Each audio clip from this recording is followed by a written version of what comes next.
पहिले करेन आणि याचा पहिला अध्याय आणि याचं 18वं वचन. त्या ठिकाणी देवाचं वचन आम्हाला सांगतं, कारण ज्यांचा नाश होत आहे त्यास वधस्तंभाविषयीचं शिक्षण मूर्खपणा आहे. जे लोक नाश पावत आहे त्यांना ते मूर्खता वाटते की ह्यांचा देव असं कसं काय इतका असहाय्य, क्रुसावर लटकलेला, इतरांनी मारलेला, त्याला स्वतःला वाचवता येत नाही का? ज्याला स्वतःला वाचवता येत नाही तो दुसऱ्याला कसं वाचवेल? अशा अनेक प्रकारचे लोकांचे आम्ही पाहतो वक्तव्य अनेकदा. परंतु बायबल आम्हाला सांगतं की ज्यांचा नाश होत आहे त्यास वधस्तंभाविषयीचं शिक्षण मूर्खपणा आहे. जे नाश होत आहे, ज्यांचा आत्मा नरकाच्या मार्गावर चाललेला आहे, नाश हा त्यांचा शेवट ठरलेला आहे. आणि बायबल सांगतं की अशा लोकांसाठी वधस्तंभाचा जे शिक्षण आहे ते मूर्खपणा आहे. त्यांना असं वाटतं की काय मूर्खता आहे, हे अशा देवाची आराधना करता की जो स्वतः वधस्तंभावर खेळलेला आहे. आम्ही अनेक लोकांच्या विषयी हे ऐकतो, कधी कधी डिबेट्स करतात लोक, वादविवाद करतात ह्या गोष्टीविषयी. परंतु बायबल आम्हाला सांगतं तरी ज्यास तारण प्राप्त होत आहे अशा आपणास ते देवाचं सामर्थ्य आहे. पण तारण होत असलेल्या लोकांसाठी तो वधस्तंभ देवाचं सामर्थ्य आहे. हालेलुया. आजचा माझा विषय आहे की वधस्तंभाचं सामर्थ्य.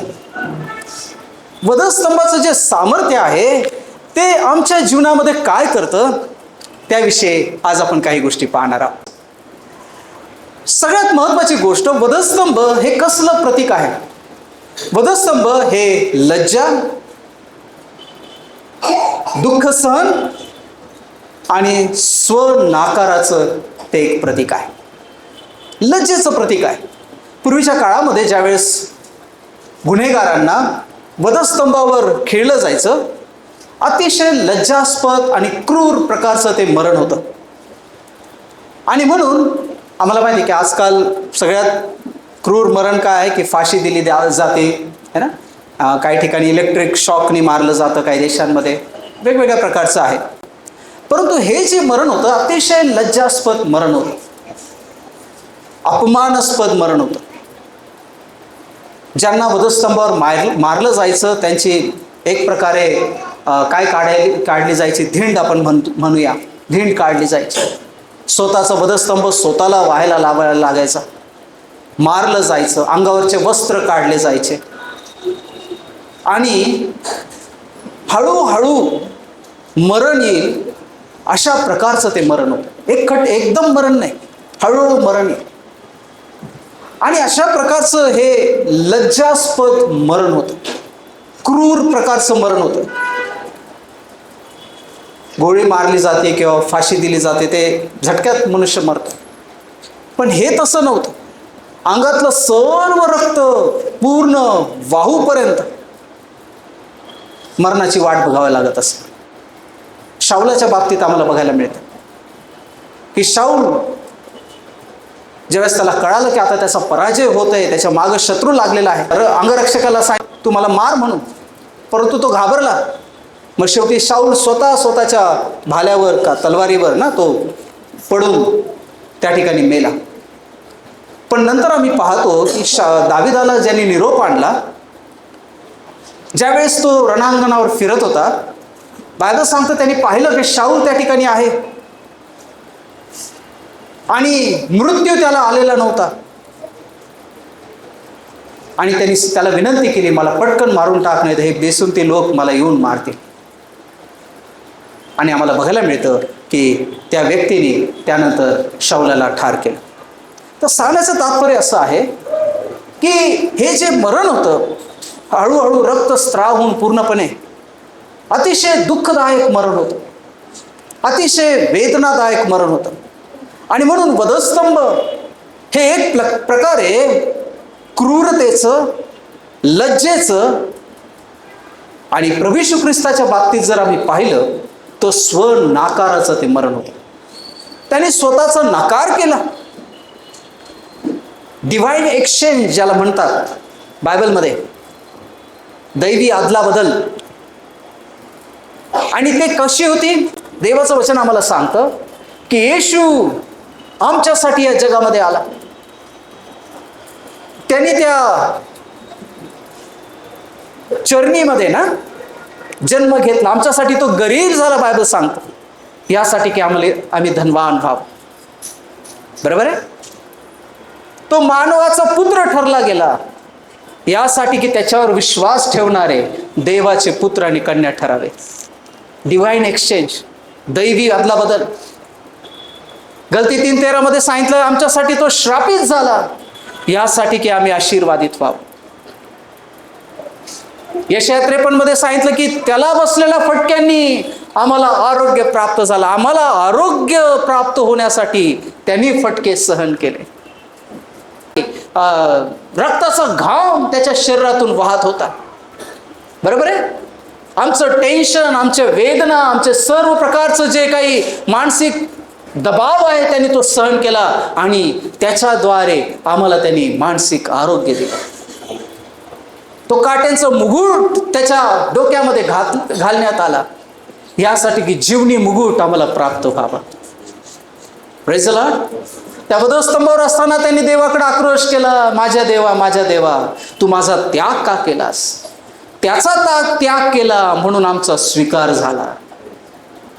त्याचा त्याग झाला नसता तर आमचा स्वीकार झाला नसता. देवानी त्याच्याकडून आपलं तोंड फिरवलं यासाठी की आपल्याकडं त्याचं मुख व्हावं, त्याची कृपादृष्टी व्हावी. आमच्यासाठी त्यांनी मरण पत्करलं यासाठी की आम्हाला जीवन प्राप्त व्हावं. हे सगळं डिव्हाइन दैवी अदलाबदल होती. आणि प्रभू येशू ख्रिस्तानी स्वतःचा नकार त्यांनी केला यासाठी की आमचा पत्कर पित्याने करावा. आणि म्हणून स्वनाकाराचं चिन्ह वधस्तंभ आहे. अनेकदा अनेक लोक असं वाटतं की क्रूस किंवा वधस्तंभ म्हणजे मी ख्रिश्चन झालो, गळ्यात घालणं, कानात घालणं. आता ते घाला न घाला त्याच्याविषयी माझं काही मत नाही आहे, ज्याचा त्याचा तो प्रश्न आहे. परंतु त्याचं महत्त्व आम्हाला समजलं पाहिजे, हे जास्त महत्त्वाचं आहे. परंतु आम्ही त्याचं महत्त्व समजावं ही देवाची त्याविषयी इच्छा आहे की त्या बदल्यात आमच्यासाठी देवाने काय केलं. ते वधस्तंभ एक सामर्थ्याचं चिन्ह आहे. त्याच्याद्वारे काय घडलेलं आहे हे आम्हाला समजावं, हे जास्त महत्त्वाचं आहे. आणि म्हणून प्रभू येशू ख्रिस्ताने स्वतःचा त्याग केला. त्यागाचं चिन्ह ते आहे. वधस्तंभाचा अर्थ तो आहे. हालेलुया. आज काही महत्त्वाच्या गोष्टी ज्या वधस्तंभाचे जे सामर्थ्य आम्हाला त्याद्वारे प्रगट होतं त्याविषयी आज आम्ही पाहणार आहोत. पहिली गोष्ट, इफिसकरास पत्र याचा 2 अध्याय 13 ते 16 वचन. या ठिकाणी पहिली गोष्ट आम्हाला कळते की वधस्तंभाचे जे सामर्थ्य आहे ते वधस्तंभाचं सामर्थ्य आमच्यासाठी काय करतं? देवासंगती आमचा समेट करतं, देवाचं वचन सांगतं. आता समेट करतं याचा अर्थ काय की कुठेतरी बिनसलेला आहे. समेट कधी येतो? समेटाची वेळ कधी येते? ज्यावेळेस 2 व्यक्तींमध्ये काय झालेलं आहे? तंटा आहे. 2 व्यक्तीमध्ये शत्रुत्व आहे. 2 व्यक्तीमध्ये मतभेद आहे. आणि त्यावेळेस समेट किंवा मध्यस्थाची गरज त्या ठिकाणी लागते.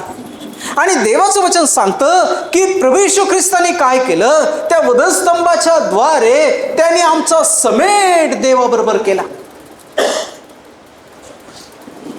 आणि काय सांगितलेलं आहे? 16 वचन त्या ठिकाणी सांगतं बघा.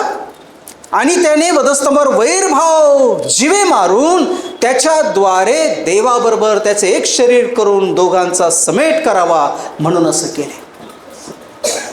ज्या वेळेस मनुष्य पाप करतो, पाप मनुष्याला देवापासून दूर करतं. त्याच्या आधीचं वचन आपण वाचलं की आड भिंत त्यांनी पाडली, बायबल सांगतं.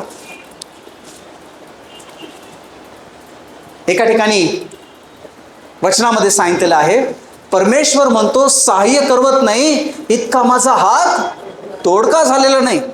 पण काय समस्या आहे? समस्या काय आहे? तुमचे पाप तुमच्यामध्ये आणि माझ्यामध्ये आड भिंतीप्रमाणे उभा आहे. पापाची भिंत त्या ठिकाणी आहे. आणि ज्या वेळेस पाप मनुष्याच्या जीवनावर राज्य करतं त्यावेळेस आम्ही देवाचे शत्रू बनतो. या ठिकाणी वचन सांगते की वैरभाव त्यांनी नाहीसा केला. म्हणजे पाप आम्हाला देवाचं वैरी बनवतं, देवाचं शत्रू बनवतं. परंतु वधस्तंभ ज्यावर प्रभू येशू ख्रिस्तानी सर्व मनुष्यांच्या साठी आपलं बलिदान दिलं, ज्यावेळेस आम्ही त्या वधस्तंभावर खिळलेल्या ख्रिस्तावर विश्वास ठेवतो, त्याच्या बलिदानावर विश्वास ठेवतो, त्यावेळेस बायबल आम्हाला सांगतं की त्याच्यावर विश्वास ठेवल्यामुळे रोमकरास पत्र 10व्या अध्यायामध्ये सांगितलेलं आहे की आमचं तारण होतं कशाने? ज्यावेळेस तो आपल्या अंतःकरणात विश्वास ठेवशील आणि मुखाने कबूल करशील की येशू कोण आहे? प्रभू आहे. तो आमच्यासाठी मारला गेला आणि देवाने त्याला पुन्हा तिसऱ्या दिवशी उठवला. असं जर तू आपल्या अंतःकरणात विश्वास ठेवशील आणि मुखाने कबूल करशील तर तुझं काय होईल? तारण होईल, बायबल सांगतो. आणि म्हणून लक्षात ठेवा की विश्वासाच्या द्वारे आमच्या पापांची क्षमा होती. विश्वासाच्या द्वारे ज्या वेळेस आम्ही कबूल करतो की येशू हा प्रभू आहे, तो मस्त पाप्यांसाठी या जगात आला, विश्वासाच्या द्वारे आम्ही त्याला आपल्या हृदयामध्ये ग्रहण करतो, त्यावेळेस ती पापाची आडभिंत पाडली जाते. आणि एवढेच कवे नव्हे तर देवामध्ये आणि आमच्यामध्ये असलेला जो वैरभाव आहे तो निघून जातो. हालेलुया. वैर संपतं, शत्रुता संपती. देव आमच्या संगती शत्रूप्रमाणे वागत नाही, पण मनुष्य देवासंगती शत्रुत्वाप्रमाणे वागतो, आपल्या बापाला सोडून देतो. मला ती गोष्ट फार आवडती उधळ्या पुत्राची. बापाने त्याला हकललं नाही घराच्या बाहेर. हॅलो, मला असं वाटतं त्या बापाने त्याची फार राहुण्या केल्या असतील. बाबा जाऊ नको, असं नको करू. यहुदी जे कल्चर आहे त्याच्यामध्ये बाप जिवंत असताना जर मुलं प्रॉपर्टी मागत आहे किंवा काय म्हणतात त्याला वाटा मागत आहे तर ती लज्जास्पद गोष्ट आहे. कळालं मी काय सांगतो? यहुदी लोकांचं जे कल्चर आहे त्याच्यानुसार बाप जिवंत असताना जर वाटा मागत आहे, हिस्सेदारी मागत आहे, म्हणजे एक प्रकारे तुमच्या वडिलांना तुम्ही मारलेला आहे. समजतं मी काय सांगतो? आणि म्हणून ही लज्जास्पद गोष्ट आहे, चुकीची गोष्ट आहे की बाप मेलाय माझा, आता माझा वाटा मला पाहिजे. एवढं कठीण पाऊल या लहान मुलांनी उचललं. आपल्या संपत्तीचा वाटा त्यांनी घेतला. एखाद्याच बापाने भरपूर राहुण्या केल्या असतील त्याचे. अरे बाबा जाऊ नको, जे आहे ते तुझंच आहे, योग्य वेळेला तुला सर्व मिळेल, सर्व काय. पण या व्यक्तीने ऐकलं नाही, सर्व पैसा घेतला आणि जाऊन सर्व काही उडून टाकला. पण बाप तरी त्याची वाट बघत होता. प्रियांनो, आमचा पिता सुद्धा तो आमच्या संगती वैरभाव ठेवत नाही. वैर आपण करतो, हात आम्ही सोडतो, भटकून आम्ही जातो. आणि म्हणून यशाया 53 मध्ये सांगितलेलं आहे, आम्ही सर्वजण काय झालो होतो? मेंढराप्रमाणे भटकून गेलो होतो. आम्ही प्रत्येकाने आपापला मार्ग धरला होता. मनुष्याचा स्वभाव अशा प्रकारचा आहे. एक ठिकाणी वचनामध्ये सांगितले की पाप काय आहे? पाप सर्व प्रकार स्वैराचार आहे ना. स्वैराचार म्हणजे काय? मेरी मर्जी है ना. मला जसं वाटतं तसं मी वागेन. नियम हे चांगले असतात, बरोबर आहे ना. आणि नियम ज्या वेळेस मनुष्य पाळतो, त्या नियम आमच्या सुरक्षिततेसाठी, आमच्या भल्यासाठी असतात. अनेकदा लोकांना ते आवडत नाही. ट्रॅफिकचे नियम असतात, वेगवेगळ्या प्रकारचे नियम असतात, आमच्या सुरक्षिततेसाठी असतात, पण आम्ही ते पाळत नाही अनेक लोक. आणि मग ॲक्सिडेंट होता. आता मला असं वाटतं काल की काय कुठं बँगलोरला की कुठंतरी 16-17 वर्षाचे मुलं कार घेऊन निघाले. 5-6 जण होते आणि भरधाव कार चालू लागली. 160चा स्पीड, ओव्हर स्पीडिंग, कंट्रोल झाली नाही, कारचा एकदम चकाचूर झाला. ओळख पटवण्यासाठी अक्षरशः पोलिसांनी आईवडिलांना फोन करून बोलवलं, ही खात्री करून घ्या कोणता तुमचा मुलगा आहे. सगळे 16-17 वर्षाचे मुलं, 17च्या आतमध्ये. किती दुःखाची गोष्ट आहे. नियम हे भल्यासाठी असतात, चांगल्यासाठी असतात, आणि म्हणून देवाने आम्हाला नियम दिलेला आहे. हालेलुया. बरोबर आहे. जुना करार, नवा करार. जुना करार एक प्रकारे सावलीप्रमाणे आहे, छायारूप आहे. हे बघ, मागं जे झालं ते आम्ही समजून घ्यावं. आणि नवीन करार देवाने प्रभू येशू ख्रिस्ताच्या द्वारे आमच्यासाठी केला. हालेलुया. त्या घोड्याला जसे झापडं असतात ना, तशा प्रकारे देवाने आम्हाला हे त्याचं वचन दिलेलं आहे. जुना करार, नवीन करार, यासाठी की सरळ चालावं. आणि जर झापडं नसतील तर मग कुठं भटकेल, कुठं उधळेल, काही खरं नाही. आणि म्हणून हे आमच्या आध्यात्मिक जीवनासाठी चांगलं आहे. ह्यासाठी की आम्ही देवाच्या पवित्रतेमध्ये चालावं, चांगल्या रीतीने जीवन जगावं, आम्ही आशीर्वादित व्हावं आणि इतरही आशीर्वादित व्हावे. हालेलुया.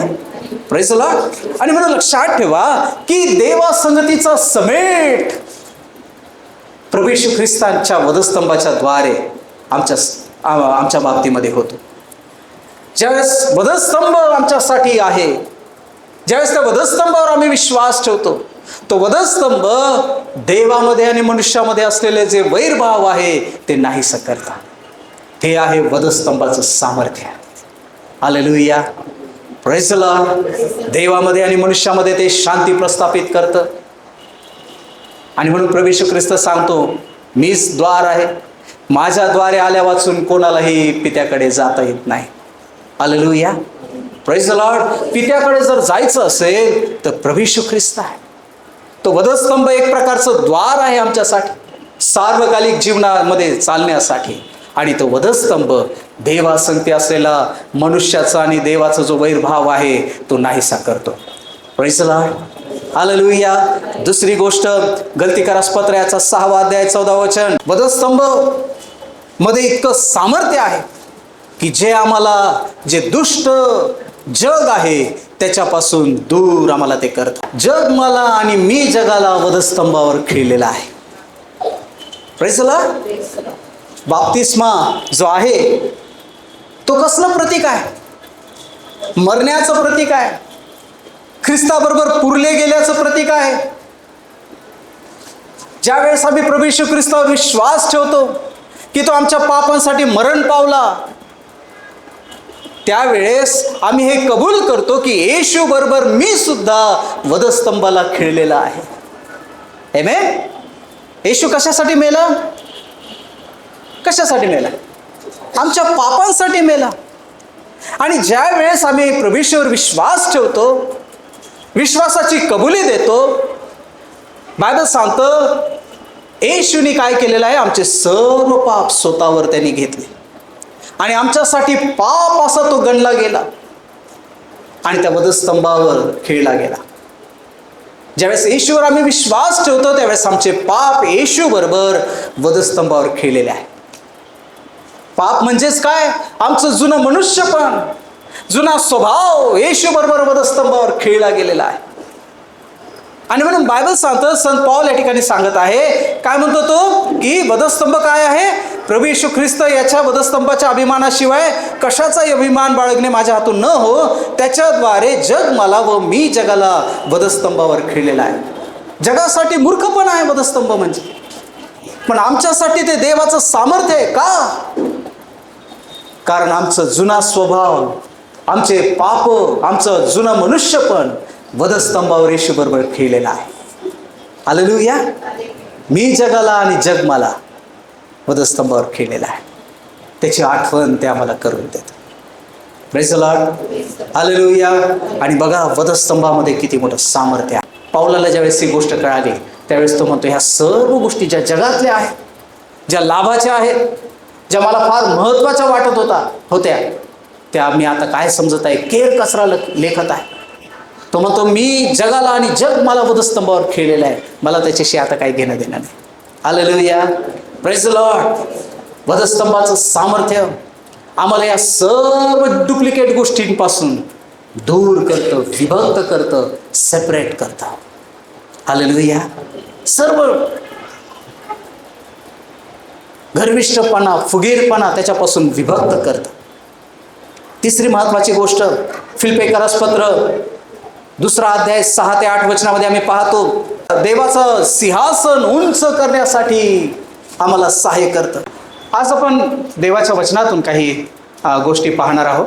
बायबल काय सांगतं, तो देवाच्या स्वरूपाचा असूनही देवा समान असणे हा लाभ त्याने मानला नाही. देवाच्या समान स्वरूपाचा असूनही देवा समान असणे हा लाभ त्याने मानला नाही. प्रभू येशू ख्रिस्त देव होता, तो मनुष्य म्हणून या जगात आला, परंतु तरीही तो देवाप्रमाणे या जगात नाही वागला, तो मनुष्याप्रमाणे ह्या जगात वागला. वधस्तंभ आम्हाला काय शिकवतं की प्रभू येशू ख्रिस्तानी प्रत्येक वेळेस सांगितलं, जे काही पित्याला मी करताना पाहतो तो म्हणतो तेच मी करत आहे, मी आपणहून काही करत नाही. त्यांनी प्रत्येक गोष्ट ह्या जगामध्ये जी केली देवाचं गौरव करण्यासाठी, देवाच्या नावाला उंचावण्यासाठी केली. हालेलुया. देवाच्या प्रतिमेचा असून सुद्धा त्यांनी त्या समान असण्याचं काय केलं नाही. बायबल सांगतं की लाभ आहे असं त्यांनी मानलं नाही. त्यांनी कोणते चमत्कार स्वतःच्या गौरवासाठी केले नाही. बघा, बरोबर आहे ना? हॅलो. प्रत्येक चमत्कार येशूने पित्याला उंचावण्यासाठी, देवाला गौरवण्यासाठी केला. आणि म्हणून पिता सुद्धा त्याचा आदर करतो. ज्यावेळेस आकाशवाणी झाली, त्यांनी सांगितलं, हा माझा परमप्रिय पुत्र आहे, याचं तुम्ही ऐका. Hallelujah, praise the Lord. तिन्ही इक्वल आहेत, समान आहे. देवचं बाप, देवचं पुत्र, देवचं पवित्र आत्मा. की देवाला उंच करणं, त्याच्या सिंहासनाला उंच करणं, वधस्तंभ आम्ही पाहतो. प्रभू येशू ख्रिस्ताने त्या वधस्तंभावर देवपित्याला उंच केला, त्याला सन्मान त्यांनी दिला. आणि ख्रिस्ताचा जो वधस्तंभ आहे आम्हाला देवाला उंच करण्यासाठी शिकवतो. त्याच्यामध्ये ते सामर्थ्य आहे देवाला उंच करण्याचं. कलसीकरास पत्राचा 2 अध्याय 14 वचन, त्याच्यामध्ये सामर्थ्य आहे जे नियमशास्त्राचं अधिकार आहे त्याच्यापासून सोडवण्याचं, है ना? कलसी 2:14. आपल्या विरुद्ध काय होतं? विधींचा दस्तऐवज होता. विधींचा दस्तऐवज म्हणजे काय? नियमशास्त्र. जुना करार नाही, नियमशास्त्र. नियमशास्त्र काय होतं? लेवी, गणना, अनुवाद जर तुम्ही वाचलं तर त्यामध्ये अनेक प्रकारचे नियम देण्यात आले होते इस्रायल लोकांना. कुष्ठरोगी जे आहेत त्यांना अशुद्ध समजलं जायचं, रक्तस्रावी आहेत त्यांना अशुद्ध समजलं जायचं. हे खाऊ नका, ते खाऊ नका. खूर दुभगलेला असेल, रवध करणारा असेल तर असेच प्राणी खा, कोणते पक्षी खायचे, काय खायचं, सगळे इतके नियम या ठिकाणी देण्यात आलेले होते. अनेक प्रकारचे नियम होते. आणि इस्रायल लोकांना मोशेच्या द्वारे परमेश्वराने सर्व नियम दिले होते. आणि या नियम देण्यामागचं कारण हे होतं, बायबल सांगतं नियमशास्त्रामुळे काय होतं? पापाचा बोध होतो. पाप काय आहे ते समजतं. नियमशास्त्र जर नसतं तर पाप काय आहे समजलंच नसतं. बरोबर आहे ना?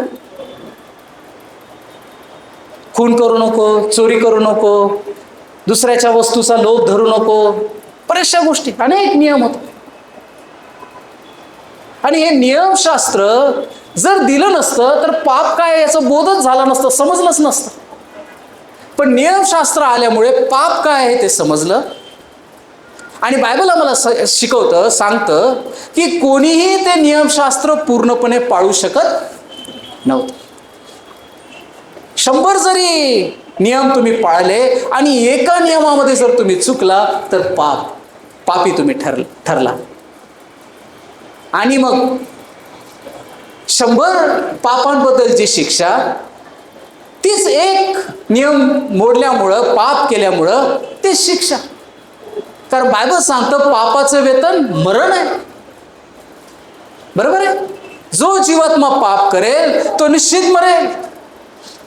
आणि म्हणून छोटं पाप किंवा मोठं पाप म्हणजे पाप, आणि पापाचं वेतन मरण आहे. खोटी साक्ष देऊ नको, बऱ्याचशा गोष्टी सांगितल्या होत्या. आणि हे नियम कशाला देण्यात आले होते मग, जर एवढं पापाचं बोध होणार होता तर? का देण्यात आले होते? यासाठी देण्यात आले होते की कोणीही व्यक्ती नियमशास्त्राच्या द्वारे परिपूर्ण होऊ शकत नाही, नीतिमान ठरू शकत नाही. म्हणून नियमशास्त्र देण्यात आले होते की तुम्ही अपूर्ण आहात. तुम्ही कितीही प्रयत्न करा स्वतःला पूर्ण करण्याचा. आणि म्हणून बायबलमध्ये सांगितलं आहे की कर्मकांडाने नाही. तुमचं तारण कसं झालं? एफिसकरासपत्रामध्ये सांगितलं आहे कृपेनेच विश्वासाच्या द्वारे तुमचं तारण झालेलं आहे, कर्मकांडाने नाही. मी हे केलं, ते केलं, ते केलं, शेवटी मी केलं म्हणजे शेवटी गर्व आला. गर्व काय आहे? पाप आहे. पहिलं पाप कोणतं होतं? गर्वच होतं. सैतानाने मनात त्याच्या गर्व आणला की मी माझं सिंहासन देवाच्या सिंहासनाप्रमाणे करेल, आणि गर्व त्याच्या मनात आला, त्याला खाली फेकण्यात आलं. पहिलं पाप गर्व. कर्मकांड काय आहे? गर्वावर आधारित आहे.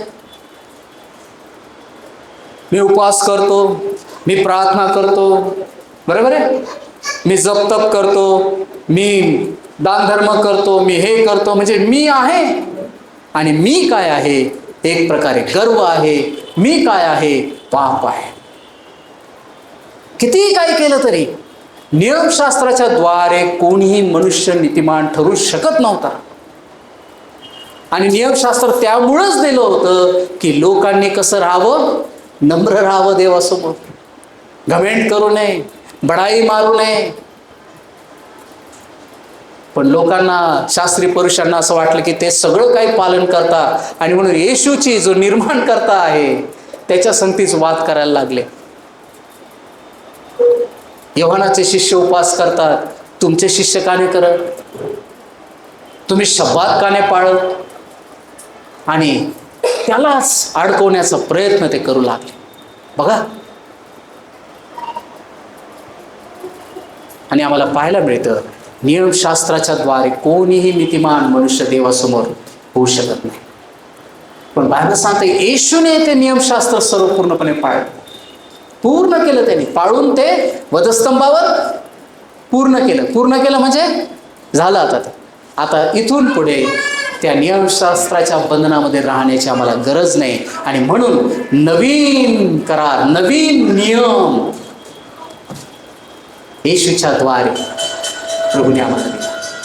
तो नियम काय सांगतो? येशूचं रक्त आम्हाला सर्व पापापासून शुद्ध करतं. हालेलुया.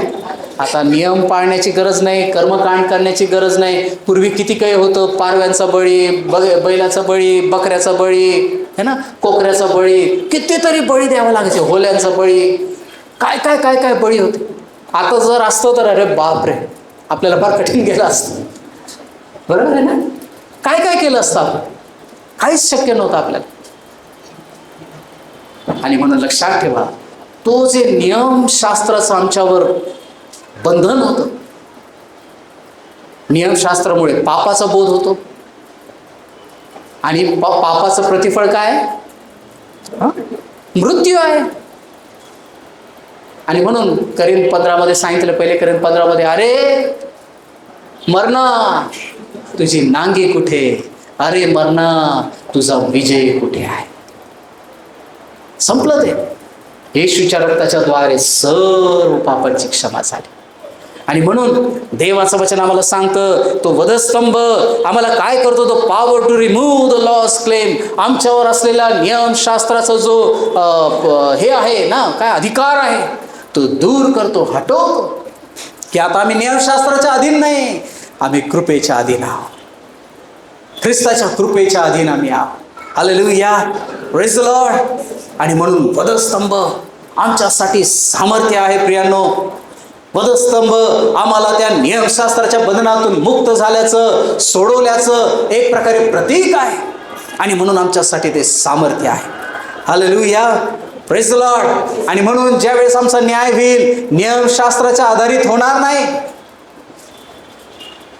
मोशेच्या काळामध्ये जे लोक होते, ज्यांना नियमशास्त्र दिलं होतं, त्यांचा न्याय नियमशास्त्रानुसार होईल.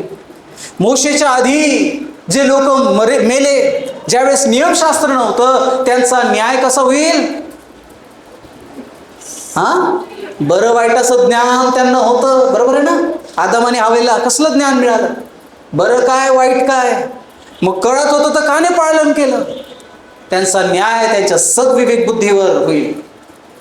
पण जे ख्रिस्ताच्या कृपेच्या काळामध्ये आहे, त्यांचा न्याय कृपेच्या द्वारे होईल. ख्रिस्ताच्या रक्तावर त्यांनी विश्वास ठेवलेला आहे का? त्या वधस्तंभावर विश्वास ठेवलेला आहे का? येशूच्या रक्ताच्या द्वारे त्यांच्या पापांची क्षमा झालेली आहे का? यावर तुमचा आणि माझा न्याय शेवटच्या काळात होणार आहे, नियमशास्त्राच्या अधीन नाही. 3 प्रकारच्या गोष्टी आहे बघा.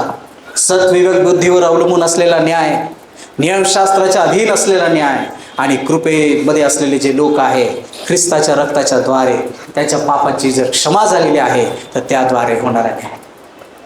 हालेलुया, किती सामर्थ्यवान आहे बघा ते. पुढची गोष्ट जर आम्ही पाहिली की वधस्तंभ काय आहे? The power to keep from flesh. जे दैहिक स्वभाव आहे, दैहिक जीवन आहे, त्याच्यापासून आमचं ते रक्षण करतं. गलतीकारस पत्र 5वा अध्याय 24वा वचन. जे ख्रिस्त येशूचे आहेत त्यांनी काय केलेलं आहे? दुर्वृत्ती व वासना या सुद्धा देहाला वधस्तंभावर खेळलेला आहे. जो दैहिक जगिक स्वभाव आहे, त्या जगिक स्वभावाला वधस्तंभावर खेळलेला आहे. हातापायामध्ये खीळ असलेला व्यक्ती, मरायला टेकलेला व्यक्ती काय पाप करणार? काय शारीरिक ज्या वासना आहेत त्या काय पूर्ण करू शकणार? कारण तो दुर्बल आहे स्वतः, तो काही करू शकत नाही. आणि म्हणून ज्यावेळेस पाप आमच्यावर चालून येतं, आम्ही सैतानाला सांगावं, मी ख्रिस्ताबरोबर त्या वधस्तंभावर खेळलेला आहे. संत पौल एका ठिकाणी सांगत आहे, मी रोज रोज मरतो. कशासाठी? पापाला मरतो. आमेन, प्रेज द लॉर्ड. ज्या लोकांचा बाप्तिस्मा झालेला आहे त्यांनी सांगावं, कारण तो कसा आहे? बाप्तिस्मा म्हणजे ख्रिस्ताबरोबर जुन्या जीवनाला मरण्याचा, गाडण्याचा अनुभव आहे. आणि ज्यावेळेस पाण्यातून आम्ही बाहेर येतो म्हणजे काय होतो? ख्रिस्ता संगती, एक नवीन जीवनाची सुरुवात आम्ही करतो, पुनरुत्थित जीवनाची सुरुवात आम्ही करतो. आणि म्हणून ज्यावेळेस पाप आमच्यावर चालून येतं, त्यावेळेस सैतानाला सांगायचं, सैताना, जो व्यक्ती पूर्वी ते करत होता तो मेला येता. आणि मेलेला व्यक्ती पुन्हा त्या गोष्टी करायला उठत नाही, प्यायला उठत, मेलाय खरा. 2 नोव्हेंबरला किती आणून ठेवा कबरेवर, उठणार नाही. कारण का? खरं खरं मेलाय. आणि जो मेल्याचा ढोंग करतो तो वास आल्याबरोबर उठेल. कारण का? तो ढोंगी मेलेला नाही. ख्रिस्ता सांगते आम्ही वधस्तंभावर खेळलेला आहोत. आणि म्हणून दैहिक स्वभाव, दैहिक वासना आम्ही पूर्ण करू शकणार नाही. त्या सैतानाला सांगायचं, सैताना, तू जे काही माझ्यावर मोह घेऊन आलेला आहे, अरे मी तर खेळलेला आहे तिथे, मी तर मेलेला आहे येशू बरोबर त्या वधस्तंभावर. माझ्यावर आता काही चालणार नाही. मेलेल्यावर तू काय त्याची परीक्षा घेऊ शकतो? खूप मोठं सामर्थ्य आहे त्याच्यामध्ये की पाप आमच्यावर राज्य करू शकत नाही. Praise the Lord. दैहिक स्वभाव आमच्यावर राज्य करू शकत नाही. 6वी गोष्ट, रोमकरास पत्र 6 आणि 6 मध्ये सांगितलं आहे, जुन्या मनुष्याच्या ज्या सवयी आहेत त्याला काय झालेलं आहे? वधस्तंभाच्या द्वारे त्याच्यावर आम्ही विजय प्राप्त करतो. सैतान मनुष्याकडून पापाच्या द्वारे गुलामगिरी करून घेतो. आणि म्हणून बघा, एक खोटं लपवण्यासाठी मनुष्य दुसरं बोलतो, एक पाप लपवण्यासाठी दुसरं पाप करतो, आणि ही चेन, ही साखळी अविरत चालू राहते. पाप हे मनुष्याला एक प्रकारे गुलामीत टाकण्याचं सैतानाचं हत्यार आहे. त्यासाठी की तो त्याच्यातून सुटू नये. आणि गुलामगिरीच वधस्तंभाच्या द्वारे आमच्या जीवनातून नाहीशी होऊन झाली. कारण एखाद्या व्यक्तीने जर गुन्हा केलेला आहे तर त्याला कडकातल्या कडक शिक्षा कोणती आहे? एक प्रकारे मरण आहे. आणि येशूने ऑलरेडी ते मरण आमचं सोसलेलं आहे. आम्ही गुन्हा केला, ठीक आहे, त्यांनी स्वतःवर तो घेतला, आमच्यासाठी त्यांनी शिक्षा भोगली, तो मेला, संपलं, ती आमची फाईल क्लिअर झाली.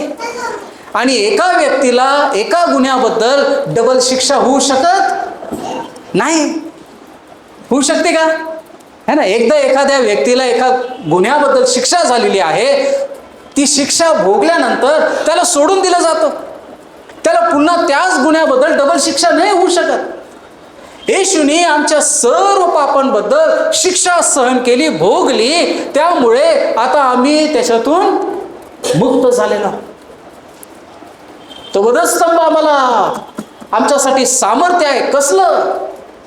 कारण माझी शिक्षा येशूने भोगलेली आहे, त्यामुळे आता पापाचं दास्य माझ्यावर काही चालू शकत नाही. मी आता पूर्णपणे त्याच्यातून सुटका पावलेला आहे. हालेलुया. फ्रीडम आहे, मुक्तता आहे. आणि म्हणून एका ठिकाणी वचनामध्ये सांगितलं, जर पुत्र तुम्हाला स्वतंत्र करेल तर तुम्ही खरेखुरे स्वतंत्र व्हाल. आमेन. आणि पुत्रांनी आम्हाला कसं स्वतंत्र केलं? त्या वधस्तंभावर आपला प्राण अर्पण करून त्यांनी आम्हाला पूर्णपणे स्वतंत्र केलं. हालेलुया. 7वी गोष्ट, गलतीकारास पत्र 2 अध्याय 20 वचन. बघा काय सांगितलेलं आहे की मी काय करत आहे? ख्रिस्ताबरोबर वधस्तंभावर खेळलेला आहे आणि मी जगतो असे नाही तर ख्रिस्त माझ्या ठाई जगतो. आता मी जगत आहे असं नाही, तर ख्रिस्त माझ्या ठाई जगतो. कोणता ख्रिस्त? पुनरुत्थित ख्रिस्त, विजयी ख्रिस्त, ज्याच्यावर कोणत्याही पापाची सत्ता चालत नाही, ज्याच्यावर कोणत्याही मृत्यूची सत्ता चालत नाही, ज्याच्यावर सैतानाची कोणती सत्ता चालत नाही, तो ख्रिस्त आता माझ्यामध्ये जगत आहे. आमेन. बघा काय सांगितलं, मी ख्रिस्ताबरोबर वधस्तंभाला खेळलेला आहे आणि मी जगतो असे नाही तर ख्रिस्त माझ्या ठाई जगतो. आणि आता देहामध्ये जे माझे जीवित आहे ते विश्वासाने आहे, ज्या देवाच्या पुत्राने माझ्यावर प्रीती केली व स्वतःला मज करता दिले, त्याचवरील विश्वासाने ते आहे. मी जगतो असं नाही, आता ख्रिस्त माझ्यामध्ये जगत आहे. आणि तो कसा आहे? पुनरुत्थित ख्रिस्त आहे, विजयी ख्रिस्त आहे. सैतानाचं कोणतंही हत्यार त्याच्यावर चालू शकत नाही, सैतानाचा कोणताही अधिकार त्याच्यावर चालू शकत नाही, मृत्यूचा कोणताही अधिकार त्याच्यावर चालू शकत नाही. तो ख्रिस्त, पापाचा कोणताही अधिकार त्याच्यावर चालू शकत नाही. तो ख्रिस्त आता माझ्या ठाई जगतो. आणि मग तो ख्रिस्त माझ्या ठाई जगत आहे तर तो मला सामर्थ्य देतो पापावर विजय मिळवण्यासाठी, मोहांवर विजय मिळवण्यासाठी, सैतानावर विजय मिळवण्यासाठी. हालेलुया. Praise the Lord.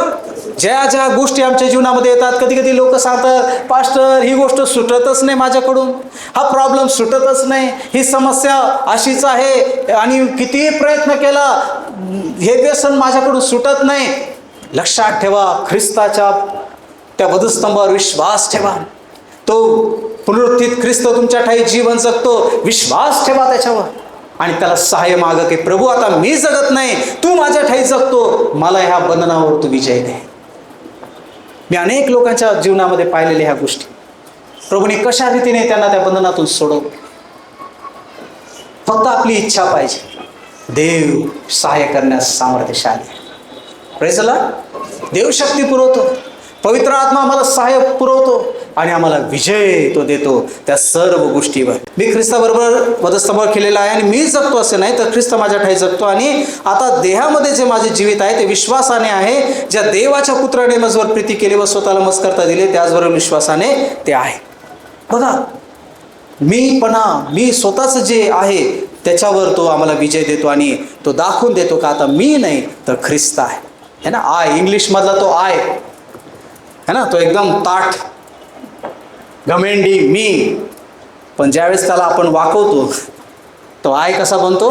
तो म्हणतो मी नाही प्रभू, तू, यू, नॉट मी, यू. है ना. मी नाही, तू, ख्रिस्त माझ्या ठाई जगतो. मी जगतो असं नाही तर ख्रिस्त माझ्या ठाई जगतो. आमच्यामध्ये असलेले ते मीपणा तो काढून टाकतो. आणि शेवटची गोष्ट, गलतीकारास पत्र 8 अध्याय 1 वचन, तो आम्हाला वधस्तंभाचं जे सामर्थ्य आहे, आम्हाला प्रेरणा देतं आज्ञा पालन करण्यासाठी. गलती 3:1. हे जे गलती कराचे लोक होते, यांनी सुरुवात चांगली केली, आत्म्याने केली, आणि नंतर मग ते देहाने पूर्ण होऊ पाहत होते. अनेक लोक येऊन त्यांना वेगवेगळ्या गोष्टी सांगायच्या. नियमशास्त्र पाळणं गरजेचं आहे, मोशेचं नियमशास्त्र आपल्याला दिलेलं आहे ते आपल्याला पाळणं. यहुदी जे आहे ते येऊन त्यांना भडकवू बघत होते. सुनता करणं गरजेचं आहे, हे करणं गरजेचं आहे, ते करणं गरजेचं आहे. आज अनेक लोक त्याच प्रकारे ना देवाच्या लोकांमध्ये कन्फ्युजन निर्माण करतात. कधी कधी एका ठिकाणी बायबलमध्ये सांगितलं आहे, जो कोणी नियमशास्त्रातलं एक जरी नियम पालन करू इच्छितो तो मग सर्व नियमशास्त्र पालन करण्यासाठी बंधनकारक आहे. पालन करू शकतो का? आपण नाही करू शकत. मग कशाला उगाच असते जू स्वतःवर घेऊन व्हायचं. प्रियांनो, प्रभूने आम्हाला सामर्थ्य दिलेलं आहे. त्या वधस्तंभाचं सामर्थ्य आम्हाला आज्ञा पालन करण्यासाठी सहाय्य करतं. Hallelujah, praise the Lord. आम्हाला कृपा पुरवतो, शक्ती देतं. आमच्या अशक्तपणामध्ये, आमच्या दुर्बळतेमध्ये, आम्ही मनुष्य आहोत, आम्ही मानव आहोत, आम्ही कितीही चांगलं वागायचा प्रयत्न केला, प्रियांनो, आमच्या धार्मिकतेने, आमच्या कृत्यांनी आम्ही देवाला कधीच संतोषी होऊ शकत नाही. आमचे धार्मिकतेचे कृत्य एक प्रकारे एक देवासमोर मळक्या चिंधीप्रमाणे आहे. स्वतःची धार्मिकता आम्ही काही करू शकत नाही. आम्ही मानव आहोत, दुर्बळ आहोत, हे आम्ही समजून घ्या. आणि म्हणून आम्हाला देवाची गरज आहे, म्हणून आम्ही मानव आहोत. Praise the Lord. जर आम्ही सगळं पालन करू शकत असतो तर मग आम्हाला कशाला देवाची गरज असते? बायबल सांगतं सर्वांनी पाप केलेलं आहे, सर्वजण देवाच्या गौरवापासून दूर गेलेले आहे. बायबलमध्ये कितीतरी मोठमोठे हिरोज आम्ही पाहतो, पण कुठं ना कुठं प्रत्येकाच्या जीवनामध्ये काही ना काही कमीपणा आम्ही पाहतो, काही ना काही पाप आम्ही पाहतो, कुठंतरी पतन आम्ही पाहतो. ते काय दर्शवतं? आम्हाला काय सांगतं? की आपण मानव आहोत आणि आम्हाला उद्धारकर्त्याची गरज आहे, आम्हाला तारणाऱ्याची गरज आहे. त्याच्याशिवाय आम्ही पापावर विजय मिळवू शकत नाही. Praise the Lord. आमच्या धार्मिकतेच्या कृत्याने आम्ही कधीही नीतिमान ठरू शकत नाही. आम्हाला रोज आणि रोज त्याची गरज आहे, त्याच्या सहाय्याची गरज आहे. आणि म्हणून तर देवाने तो पवित्र आत्मा आम्हाला दिलेला आहे, जो आम्हाला शक्ती पुरवतो, सामर्थ्य पुरवतो ह्या जगामध्ये राहत असताना पापावर विजय मिळवण्यासाठी. त्याचं पवित्र वचन देवाने आम्हाला दिलेलं आहे की त्याच्या आज्ञा पालन करण्यासाठी तो आम्हाला शक्ती आणि सामर्थ्य पुरवतो. हालेलुया. प्रियांनो, आम्ही किती स्वतःच्या शक्तीने देवाचे नियम पालन करायचा प्रयत्न केला, कुठं ना कुठं मनुष्य चुकतो. किती मोठमोठे देवाचे सेवक होऊन गेले बघा, त्यांनी सेवा केल्या, मोठमोठे कामं केले, पण कुठंतरी काहीतरी गडबड होती. कारण आपण मानव आहोत, आम्ही देव नाही. Praise the Lord. आम्ही उणे आहोत. म्हणून नारायण बाबा टिळकाने खूप सुंदर गीत लिहिलेलं आहे, पुष्कळ अजून उन्हा प्रभू मी, पुष्कळ अजून उन्हा. आम्ही उणे आहोत, आम्ही त्या मार्गाने चालत आहोत, सार्वकालिक जीवनाच्या मार्गावर आम्ही अजून पोहोचलेलो नाही. संत पाऊल म्हणतो की मी इतक्यात सर्व काही मिळवलं, आपल्या कह्यात घेतलं असं नाही. बरोबर आहे. आम्ही त्या जीवनी मार्गावर चालत आहोत. आम्हाला पुढे पुढे जायचं आहे. दिवसेंदिवस आम्ही एक दिवस ख्रिस्ताच्या प्रतिरूपामध्ये बदलत जात आहोत. पण ती प्रोसेस कधी थांबणार नाही. शारीरिक वाढीला एक मर्यादा आहे, बौद्धिक वाढीला एक मर्यादा आहे, पण आध्यात्मिक वाढीला कोणतीही मर्यादा नाही. ख्रिस्तासारखं होऊपर्यंत आम्ही आध्यात्मिक जीवनामध्ये वाढू शकतो. प्रोसेस संपणार नाही. ती स्वर्गात जाऊपर्यंत ती प्रोसेस आमची चालूच राहणार आहे. Praise the Lord. पूर्ण होणार नाही, ती जगामध्ये कधीच पूर्ण होणार नाही. पण आम्हाला सोडायचं नाही. ज्यावेळेस विद्यार्थी परीक्षेमध्ये पास होण्यासाठी एक टार्गेट ठेवून अभ्यास करतात, कोणीतरी असा विचार करतोय मी 90% मार्क मिळवेल, तेव्हा कुठे तो 80-85 पर्यंत पोहोचतो. कोणी विचार करतो मी 70% मिळवेल, कुठे तो 60-65 पर्यंत जातो. आम्ही ख्रिस्ताला डोळ्यासमोर ठेवून त्याच्यासारखं बनण्यासारखा प्रयत्न आम्ही करावा. त्याच्या जवळपास आम्ही कुठेतरी पोहोचू. हालेलुया. ही प्रोसेस आहे जीवनामध्ये चालण्यासाठी. आणि म्हणून बायबलमध्ये आम्हाला सांगितलेलं आहे की ख्रिस्ताचा जो वधस्तंभ आहे तो कशा प्रकारे आम्हाला सामर्थ्य प्रदान करतो. हालेलुया. प्रियानो, देवाची आमच्याविषयी फक्त ही इच्छा नाही आहे की आमचं तारण व्हावं, आम्ही स्वर्गात जावं. देवाची आमच्याविषयी ही इच्छा आहे की आम्ही ख्रिस्ताच्या प्रतिरूपामध्ये बदलत जावं. हा त्याचा आमच्याविषयीचा मेन उद्देश आहे. कारण सुरुवातीला ज्यावेळेस देवाने मनुष्याला बनवलं, कसं बनवलं?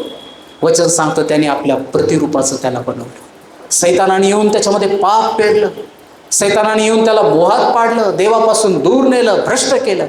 पण देवाचा मेन प्लॅन अजून तोच आहे की त्याच्या प्रतिरूपेमध्ये आम्ही बदलत जावं, त्याच्या प्रतिरूपासारखं आम्ही असावं. हालेलुया. आणि म्हणून पेत्राच्या पत्रामध्ये एका ठिकाणी प्रभू म्हणतो, जसा मी पवित्र आहे तसं तुम्ही पवित्र व्हा. हालेलुया. देवाची इच्छा आहे की ख्रिस्ताच्या प्रतिरूपामध्ये आम्ही रोज आणि रोज बदलत जावं. एकदम काय परिवर्तन येणार नाही है ना. तारण झालंच लगेच काय आमच्यामध्ये बदल घडणार नाही. कधी कधी काही लोक एकदम पटकन परिवर्तनाची अपेक्षा करतात. आता मग झालं ना बाप्तिस्मा, आता का नाही सुधरत, का नाही? अरे बाबा, प्रोसेस आहे ती. लगेच काय एका मिनिटात असं नाही बदल होणार. शिष्य बघा येशू संगती राहिले 3.5 वर्ष, पेत्र येशू संगती राहिला तरी नाकारलं. बरोबर आहे ना. तरी घाबरले, बऱ्याचशा गोष्टी होत्या. पण नंतर ते बदलत गेले. हळूहळू स्टेप बाय स्टेप परिवर्तन त्यांच्या जीवनामध्ये झालं. आणि ज्यावेळेस त्यांना खरं कळालं की तो कोण आहे, त्यावेळेस पेत्र म्हणतो, त्या येशूसारखं मरण्याच्या लायकीचा मी नाही, त्या वधस्तंभावर पाहिजे तुम्हाला उलटं टांगा. त्याला कळालं की त्या लायकीचा तो नाही, त्याच्यासारखा तो बनू शकत नाही. हा पण प्रयत्न मात्र करू शकतो. ख्रिस्ताचा वधस्तंभ, त्याच्यामध्ये हे सामर्थ्य आहे प्रियांनो आम्हाला बदलण्याचं, परिवर्तन आमच्या जीवनामध्ये घडवण्याचं. आणि इतरांसाठी ते मूर्खपणा आहे, पण आमच्यासाठी ते देवाचं सामर्थ्य आहे. हालेलुया. आणि म्हणून वधस्तंभाचं सामर्थ्य आम्ही कधी कमी लेखू नये. ते असहाय्यतेचं दर्शक नाही आहे, ते सामर्थ्याचं दर्शक आहे, ज्याच्याद्वारे आम्हाला सामर्थ्य प्राप्त होतं. प्रभू येशू ख्रिस्त म्हणतो, जो मला अनुसरू इच्छितो त्याने काय करावं? आपला वधस्तंभ घेऊन, सोयीचा असेल तेव्हा प्रति दिवशी रोज मला अनुसरा. आमेन. ख्रिस्ताचा वधस्तंभ. आम्हाला ख्रिस्ताचा वधस्तंभ नाही व्हायचं आहे, आम्हाला स्वतःचा वधस्तंभ व्हायचं आहे. आणि आमचा वधस्तंभ काय आहे? प्रभूने शिकवलेली प्रार्थना आम्ही म्हणतो. काय म्हणतो? कोणाच्या इच्छेप्रमाणे हो? तुझ्या इच्छेप्रमाणे हो. ज्या ठिकाणी आमची इच्छा आणि देवाची इच्छा क्रॉस होती, तो आमचा क्रॉस आहे है ना. मग तिथं मेरी मर्जी नाही राहत. प्रभू तुझी इच्छा काय आहे माझ्या जीवनात, तो माझा वधस्तंभ आहे. हे आम्ही समजलं पाहिजे. देवाची इच्छा कुठं कळते आम्हाला? त्याच्या वचनामध्ये समजते. आणि म्हणून देवाची इच्छा समजून जाणून आम्ही पुढं जायला शिकलं पाहिजे. तो आहे खरा वधस्तंभ. हालेलुया. Praise the Lord. तुझ्या इच्छेप्रमाणे हो. बोलतो तो रोज ना आम्ही प्रार्थना, पण कितीदा आम्ही आमचा वधस्तंभ घेऊन चालतो. वधस्तंभ जो आहे तो आमचं सामर्थ्य आहे. तो आम्हाला शक्ती पुरवतो, सामर्थ्य पुरवतो या सर्व गोष्टी.